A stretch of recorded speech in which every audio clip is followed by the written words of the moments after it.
Census 2027-এর কাজ যারা করছেন তারা দেখে নিন কেমনভাবে বাড়িগুলোকে নাম্বারিং করতে হবে। তো এখানে আমি কতগুলো বাড়ি নিয়েছি, এই বাড়িগুলোকে আমি নাম্বারিং করে দেখাবো। তো এর আগে একটা কথা বলি যে এই নাম্বারিংয়ের আবার অনেক রকমের বিষয় রয়েছে। আমাদের এখানে আবার 4 রকমের নাম্বার চলে আসবে। একটা হচ্ছে লাইন নম্বর, তারপরে আসছে বিল্ডিং নম্বর বা বাড়ির নম্বর, তারপরে সেন্সাস গৃহের নম্বর, তারপরে পরিবার সংখ্যা। এই 4 রকমের বিষয় আসবে। তো এই ভিডিওতে দেখানো হবে এই বাড়িগুলো আমরা কেমনভাবে নাম্বারিং করব, এবং এই যে নাম্বারিং করা হবে এই নাম্বারটাই কিন্তু আমাদের যে ম্যাপ তৈরি হবে HLB ম্যাপ, সেই ম্যাপেও কিন্তু আমাদের এই নাম্বারিংগুলো পরপর দেখাতে হবে। এখানে বাড়িগুলো যেমন পরপর নাম্বারিং করব, আমাদের ম্যাপেও কিন্তু এই বাড়িগুলোর অবস্থান দেখাতে হবে। পাকা বাড়ি কীভাবে দেখাতে হয়, কাঁচা বাড়ি কীভাবে দেখাতে হয় তার নির্দিষ্ট নিয়ম আছে, সেইভাবে দেখিয়ে ওই বাড়িগুলোর নাম্বারিংও করতে হবে। অর্থাৎ এখানে বাড়ির দেওয়ালে যে নাম্বার লেখা থাকবে ম্যাপেও কিন্তু সেই নম্বরটা আমাদের লেখা থাকবে। তো এখানে আমি কতগুলো যে বাড়ি নিয়ে রেখেছি এই বাড়িগুলো এবার একে একে নাম্বারিং করব। তো প্রথমেই যে বাড়িটা দেখতে পাচ্ছি আমরা, এখানে একটা বাড়ি, ধরুন আমি এই দিক থেকে শুরু করছি। তার আগে বলি যে আমরা যখন নাম্বারিং করতে শুরু করব বা ম্যাপ করতে শুরু করব তখন আমাদের যে হাউস লিস্টিং ব্লক রয়েছে তার একেবারে উত্তর পশ্চিম কোণা থেকে শুরু করে আমরা চলে যাব একদম দক্ষিণ পূর্ব কোণায় গিয়ে শেষ করার চেষ্টা করব। তবে এটা সবসময় হয়তো সম্ভব হবে না। আমাদের যে HLB তার অবস্থান, তার রাস্তাঘাট বা ওখানে যে সমস্ত ভৌগোলিক জিনিসগুলো রয়েছে তার উপরে নির্ভর করবে। তারপরে বাড়িঘর কেমন কি রয়েছে, রাস্তাঘাট কোন দিক থেকে কোন দিকে গেছে, এইসবের উপরে নির্ভর করেই কিন্তু আমাদের এইগুলো করতে হবে।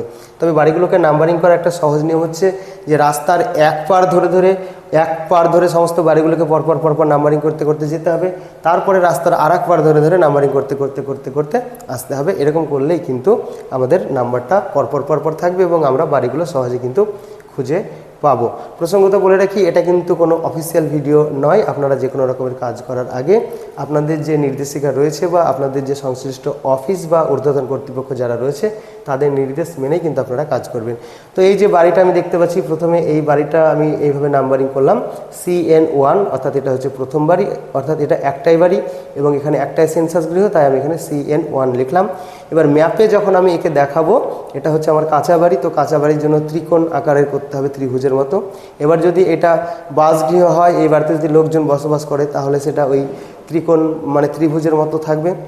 আর যদি তাতে বসবাস কেউ না করে তাহলে ওই ত্রিকোণ মানে ত্রিভুজ করার পরে সেটাকে আবার কেটে দিতে হবে। সেটা ম্যাপ কীভাবে তৈরি করতে হয় সেই ভিডিওতে আমি দেখিয়েছি বা আপনারাও আপনাদের ম্যানুয়ালে বা অলরেডি জেনে গেছেন। তারপরে 2 নম্বর বাড়িটা দেখুন, এই বাড়িটাও একটা বাড়ি এবং একটাই সেন্সাস গৃহ, অর্থাৎ এখানে একটাই পরিবার থাকে বা একটাই সেন্সাস গৃহ, একই উদ্দেশ্যে এই বাড়িটা ব্যবহার হয়।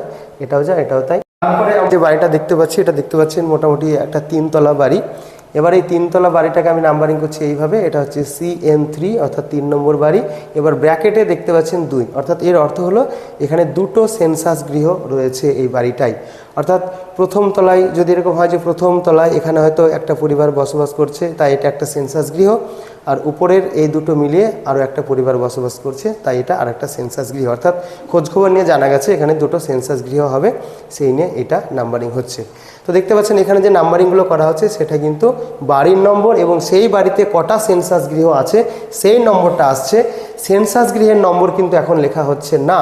সেন্সাস গৃহের নম্বর কিন্তু প্রাথমিকভাবে হবে না। প্রাথমিকভাবে আমরা কিন্তু বাড়িগুলোকে নাম্বারিং করব, তারপরে যখন আমরা ডেটা কালেকশন করব তখন সেন্সাস গৃহের নম্বর সেটা আমাদের মোবাইল অ্যাপে জেনারেট হবে, তারপরে সেই নম্বরটা আমাদের বাড়িতে দেওয়ার ব্যাপারটা পরে আসবে। প্রাথমিকভাবে আমাদের এই কাজটা করতে হবে, বাড়ির নম্বর সঙ্গে ওই বাড়িতে কটা সেন্সাস গৃহ আছে সেটা আমাদের দেখাতে হবে। এরপরে আপনারা চলে আসুন, এই যে একটা কমপ্লেক্স দেখতে পাচ্ছেন, এখানে 3 রকমের বিল্ডিং আপনারা দেখতে পাচ্ছেন, হলুদ কালারের একটা, আর এখানে একটা ব্রাউন কালারের, আর এখানে একটা এই হালকা সবুজ রঙের। তো অনেক ক্ষেত্রে এখন বাস্তবে দেখতে পাবেন যে একটা স্কুলের সঙ্গে একটা ICDS সেন্টার বা পাশে একটা হাই স্কুল, একটা প্রাইমারি স্কুল এমন কিন্তু থাকতে পারে। যেমন আমি যে স্কুলে চাকরি করি সেখানে কিন্তু একই বাউন্ডারির মধ্যে একটা হাই স্কুল আছে, একটা প্রাইমারি স্কুল আছে, একটা ICDS সেন্টার আছে। তাই এটাও আপনারা ধরে নিন যে এই যে হলুদ রঙের এটা হচ্ছে ICDS সেন্টার, আর এই যে লাল রঙের বা বাদামি রঙের যেটা পিছনে দেখতে পাচ্ছেন ওটা হয়তো হাই স্কুল আর এটা হয়তো প্রাইমারি স্কুল। তাহলে এই বাড়িগুলোকে আমরা কেমনভাবে নাম্বারিং করব। তো এটা নাম্বারিং করার জন্য যেটা ICDS সেন্টার সেটাকে আমি CN4 করলাম, অর্থাৎ এটা CN3 ছিল 3 নম্বর বাড়ি, তারপরে এটা হচ্ছে 4 নম্বর বাড়ি। এটা ICDS সেন্টার, আলাদা একটা কাঠামো, আলাদা একটা উদ্দেশ্যে ব্যবহার হচ্ছে, এবং এটা একটাই বাড়ি এবং এটা একটাই সেন্সাস গৃহ। সেই সঙ্গে এই যে বাড়িটা এটাকে আমি CN5 করলাম, এটা স্কুল বাড়ি, এটা একটা হাই স্কুল, আর এই যে সবুজ রঙের এটা একটা প্রাইমারি স্কুল, এটাকে আমি CN6 করলাম। এবার এর সঙ্গে দেখতে পাচ্ছেন এই যে প্রাইমারি স্কুল, তার সঙ্গে টয়লেট, তার সঙ্গে রান্নাঘর, এই সবগুলোকে মিলিয়ে কিন্তু আমি এখানে একটাই বাড়ি ধরছি এবং একটাই কিন্তু সেন্সাস গৃহ ধরছি। অর্থাৎ একাধিক কাঠামো যদি একই উদ্দেশ্যে ব্যবহার হয় তো সেটাকে আমরা একটাই সেন্সাস গৃহ হিসাবে কিন্তু ধরতে পারি। তো সেন্সাস গৃহ নিয়ে এখন আমি এই ভিডিওতে অতটা আলোচনা করছি না, আমি এখানে শুধুমাত্র বাড়ির নাম্বারিংগুলো করা দেখাচ্ছি। অর্থাৎ এখানে দেখতে পাচ্ছেন যে একই জায়গার মধ্যে একটা ICDS সেন্টার, এটা হচ্ছে ICDS সেন্টার, এটা হচ্ছে হাই স্কুল, এটা হচ্ছে প্রাইমারি স্কুল। এবার এই প্রাইমারি স্কুলের সঙ্গে টয়লেট এবং রান্নাঘর এবং প্রাইমারি স্কুলের কাঠামো এবং সেই সঙ্গে যদি চাল ডালের গোডাউন বা আরও ইত্যাদি কিছু থাকে সেইগুলো মিলিয়ে কিন্তু একটা বাড়ি। আর এখানে হাই স্কুল, সেই সঙ্গে পাশে দেখতে পাচ্ছেন হাই স্কুলের টয়লেট বা ইত্যাদি যা রয়েছে এই সব মিলিয়ে আরেকটা বাড়ি এবং আরেকটা সেন্সাস গৃহ। আর এখানে একটা ICDS সেন্টার, আর পিছনে হয়তো তার টয়লেট রয়েছে বা রান্নাঘর রয়েছে, এইটা মিলিয়ে হচ্ছে আরেকটা বাড়ি এবং আরেকটা সেন্সাস গৃহ। তো সেন্সাস গৃহের নম্বর আমি কিন্তু এখানে দেখাচ্ছি না, আমি শুধু বাড়ির নম্বরটা দেখাচ্ছি, সেন্সাস গৃহ পরবর্তীতে দেখানো হবে। এবার এর পাশে যেটা দেখতে পাচ্ছেন একটা বিল্ডিং, ধরুন এটা একটা হোস্টেল, মানে ছাত্রছাত্রীরা ওখানে থাকে, এটা একটা প্রাতিষ্ঠানিক পরিবার হিসাবে আসবে। পরবর্তীকালে যখন আমি সেন্সাস গৃহ এবং পরিবার নিয়ে আলোচনা করব তখন কিন্তু আমি এই ইমেজেই এই বাড়িগুলোতে সেগুলো দেখাবো, সেই জন্য আমি এই বাড়িগুলোকে নিয়ে রেখেছি। তো এটা ধরুন একটা হোস্টেল, ওখানে ছাত্রছাত্রীরা থাকে, এখানে একটা বাড়ি, তাই আমি এটাকে একটা বাড়ির নাম্বার দিলাম CN7 এবং এই বাড়িটা একটা উদ্দেশ্যে ব্যবহার হয়, পুরোটা একটা হোস্টেল, তাই এটাকে আমি CN7 দিলাম।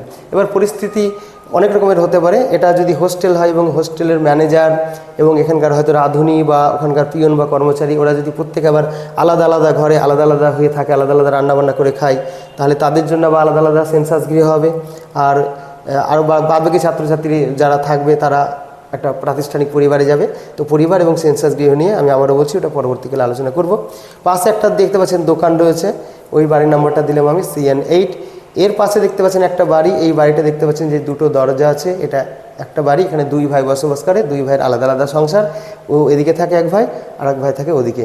তাই এই বাড়ির নম্বরটা আমি দিয়েছি CN9, মানে পরপর বাড়ির নাম্বার দিলাম।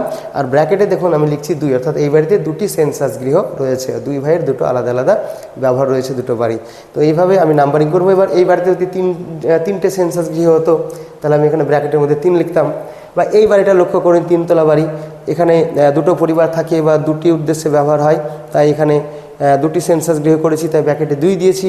যদি এটা 3টি সেন্সাস গৃহ হতো, মনে করুন যে 3 তলায় 3টি পরিবার থাকে, তিন ভাই 3ভাবে আলাদা আলাদা থাকে বা 3টি আলাদা পরিবার থাকে, তাহলে আমি এখানে কি করতাম, ব্র্যাকেটে 3 করতাম। আবার যদি এমন হতো যে 3 তলা পুরোটা মিলিয়ে একটা পরিবারেই ব্যবহার করছে, তখন কিন্তু এখানে শুধু CN3 হতো, এই ব্র্যাকেটে কিছু হতো না। অর্থাৎ যদি একটাই সেন্সাস গৃহ হতো তাহলে কিন্তু এখানে ব্র্যাকেটে কিছু লেখার দরকার হবে না। তাহলে এখানে কি দেখানো হলো, শুধু বাড়ির নম্বর এবং সেই বাড়ির মধ্যে কটা সেন্সাস গৃহ আছে সেইটা দেখানো হচ্ছে। সেন্সাস গৃহের নাম্বারিং কিন্তু এখানে আসছে না। সেন্সাস গৃহের নাম্বারিংটা যখন ফিল্ডে ডাটা কালেকশন করা হবে আমাদের মোবাইল অ্যাপের মাধ্যমে, তখন কিন্তু সেটা আমাদের মোবাইলে জেনারেট হবে, তারপর সেটা এই দেওয়ালের গায়ে কিন্তু আবার প্রবেশপথের মুখে লিখে দিতে হবে। সেটাই কিন্তু আমাদের যে বইটা দেওয়া হয়েছে ট্রেনিংয়ে সেখানে বলা হয়েছে। এবার কিছু পরিস্থিতি আপনারা লক্ষ্য করুন যে আমরা হয়তো বাড়ি গণনা করছি, গণনা করতে করতে দেখা গেল যে আমরা গণনা করতে করতে চলে গিয়েছি, মাঝে একটা বাড়ি বাদ চলে গিয়েছে, কোনো কারণে ভুল হয়ে গিয়েছে। বা এমনও হতে পারে যে যখন আমি গণনা করেছি তখন সেখানে বাড়ি ছিল না, এই 1 মাস ধরে গণনা পর্বের মধ্যে একটা বাড়ি মাঝখানটাই গজিয়ে উঠেছে। তো সেক্ষেত্রে আমরা সেই মাঝের বাড়িটাকে কেমনভাবে নাম্বারিং করব। তো ধরুন এখানে একটা বাড়ি, মনে করুন এই বাড়িটার নম্বর 15, CN15 আমি লিখে রেখেছি, CN15। আর মনে করুন এই বাড়িটার নম্বর 16 এবং এই বাড়িটার নম্বর 17। এই বাড়িগুলো আমি পরপর নাম্বারিং করতে করতে গিয়েছি।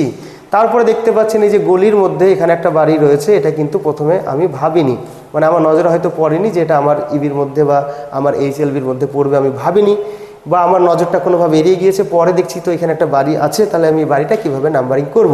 তো এই বাড়িটা যখন আমি নাম্বারিং করব তখন আমি এরকম নাম্বারিং করব, এই বাড়ির পরে এই বাড়ি, সুতরাং 15/1 এরকমভাবে কিন্তু আমি এটাকে নাম্বারিং করব। এবার সেন্সাস গিয়ে নাম্বারিংটা কিন্তু এরকমভাবে ওই বাই দিয়ে হবে না। সেন্সাস গিয়ে নাম্বারিংটা কিন্তু আমাদের অ্যাপে যখন আমরা ডেটা কালেকশন করব তখন কিন্তু এটা অটোমেটিক জেনারেট হবে। এবার যদি এমন পরিস্থিতি হয় যে পুরো আমাদের হাউস লিস্টিং পুরোটা হয়ে গিয়েছে, সমস্ত বাড়িগুলো ডেটা কালেকশন করা হয়ে গিয়েছে, তারপর যদি আমি এই বাড়িতে ডেটা কালেকশন করতে যাই তখন কি হবে, আমার লাস্ট সেন্সাস গৃহ নম্বর যতটা হয়েছিল, সেন্সাস গৃহ বলছি কিন্তু বাড়ি না, ধরুন আমার শেষ সেন্সাস গৃহ হয়েছিল 150।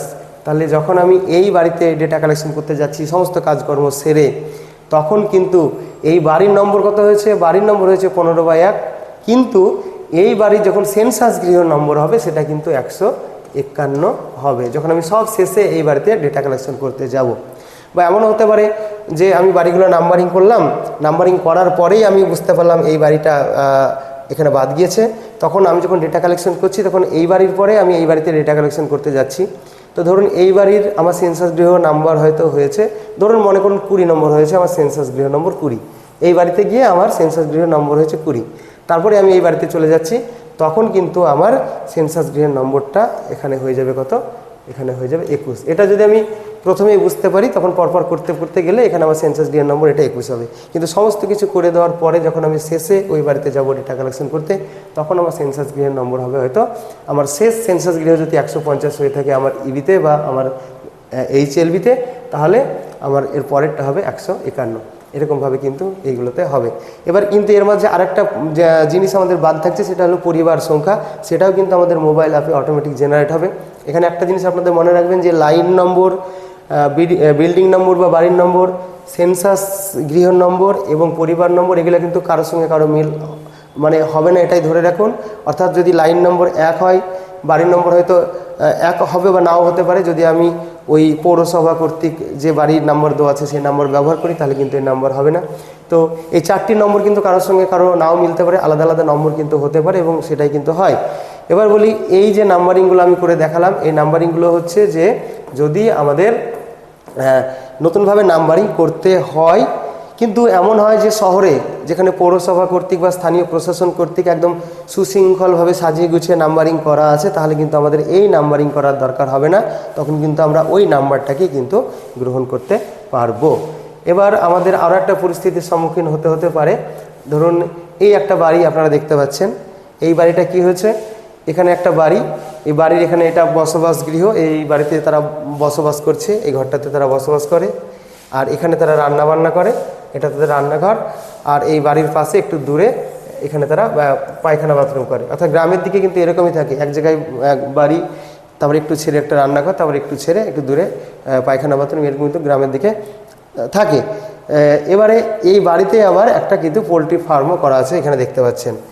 সুতরাং এই যে পুরো যে এলাকাটা এটা একই চৌহদ্দির মধ্যে হলেও এখানে কিন্তু দুটো উদ্দেশ্যে আমরা এই বাড়িটাকে ব্যবহার করছি।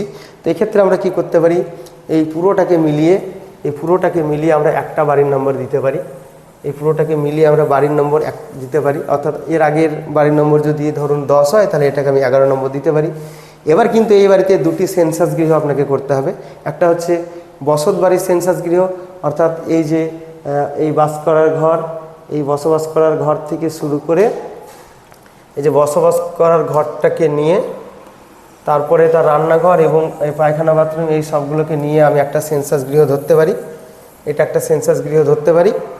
আর এই যে পোলট্রি ফার্ম যেটা রয়েছে এটাকে আমি আরেকটা সেন্সাস গৃহ ধরতে পারি। তাহলে ধরুন এটাকে যদি আমি এই বাড়িটাকে যদি আমি 11 নম্বর দিই, বাড়ির নম্বর যদি 11 দিই, তাহলে ব্র্যাকেটে লিখে রাখলাম আমি 2, অর্থাৎ এই 11 নম্বর বাড়িতে আমার 2টি সেন্সাস গৃহ আছে। অর্থাৎ বসবাসের উদ্দেশ্যে যে ঘরগুলো ব্যবহার হচ্ছে সেটা একটা সেন্সাস গৃহ, আর এখানে যে পোলট্রি ফার্ম যেটা রয়েছে এটা হচ্ছে আরেকটা সেন্সাস গৃহ।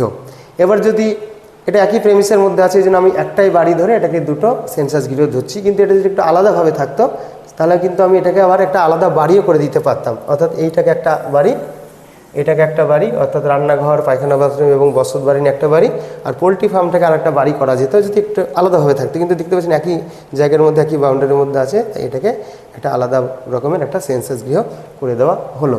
তাহলে এই হচ্ছে বাড়িগুলিকে নাম্বারিং করার বিষয়ে একটু আলোচনা। এরপরে আমি সেন্সাস গৃহের নাম্বার এবং পরিবার সংখ্যা, প্রাতিষ্ঠানিক পরিবারের নাম্বার, এই সমস্ত বিষয় নিয়ে আলোচনা করব। তাহলে দেখা হচ্ছে পরের ভিডিওতে।